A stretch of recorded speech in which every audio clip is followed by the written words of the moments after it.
Ismaili na Bosco wadakwa kwa kujifanya ni polisi. Jeshi la polisi mkoani Geita linawashikilia watu wawili ambao ni Ismaili John mwenye umri wa miaka 25, mkulima, na Bosco John mwenye umri wa miaka 28, dereva bodaboda, kwa tuhuma za kujifanya maafisa wa jeshi la polisi.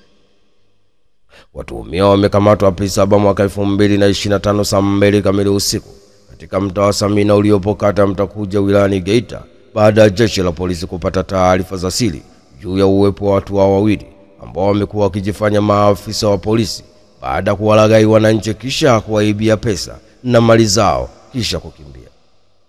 Jeshi la polisi Tanzania kwa kushirikiana na wananchi liliweka mtego ulifanikiwa kuwakamata watuhumiwa wao wakiwa katika mtaa huo wakijifanya ni polisi na wakifanya vitendo vya kihalifu, huku wakiwa wamepola kiasi cha shilingi 2.5 kwa mwananchi mmoja ambaye jina limehifadhiwa. Watuhumiwa wamehojiwa kwa mujibu wa sheria na wamekujihusisha na vitendo vya kihalifu baada ya kujifanya maafisa wa jeshi la polisi katika maeneo mbalimbali mkoani Geita. Taratibu za kisheria zikikamilika, watuhumiwa watafikishwa mahakamani kujibu tuhuma zinazowakabili.